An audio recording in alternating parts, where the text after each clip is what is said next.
Le besoin d'arbres et de la place de la nature en ville nous réunit évidemment tous, c'est certain. Ils remplissent d'importantes fonctions écologiques, mais contribuent aussi à notre confort, tout en jouant un rôle social, esthétique et même économique.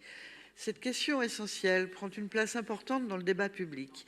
Nos concitoyens sont de plus en plus nombreux à s'intéresser au devenir des arbres, de leurs rues, de leurs squares et même de leurs cours d'école.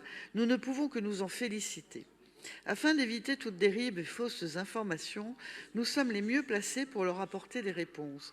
Ces sujets se traitent donc à la fois au niveau de la ville et à l'échelle de l'arrondissement.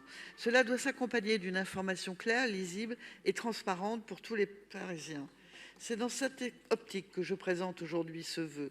Les informations demandées, à savoir la date précise des abattages, sont essentielles pour mieux communiquer auprès du public. Personne ici et dans nos arrondissements ne peut affirmer pouvoir accomplir pleinement sa mission sans accès réel aux informations et aux remontées de terrain. J'ai déposé ce vœu parce que pendant les vacances de la Toussaint, il y a un arbre qui a été abattu dans une école de l'arrondissement. Et moi, je n'étais pas prévenue de la date. Je savais qu'il allait être abattu, mais je pouvais pas, j'avais pas la date. Donc les gens étaient tous émus. Il y avait des mails, ils étaient sur tous les réseaux sociaux. Et donc c'est vrai que si le service de l'art pouvait mettre une petite affichette, comme font les concessionnaires Enedis, Ceres, les autres, quand ils vont faire des travaux de voirie, s'ils pouvaient mettre une petite affiche en disant « Nous interviendrons le temps pour abattre cet arbre », bien au moins les gens seraient informés.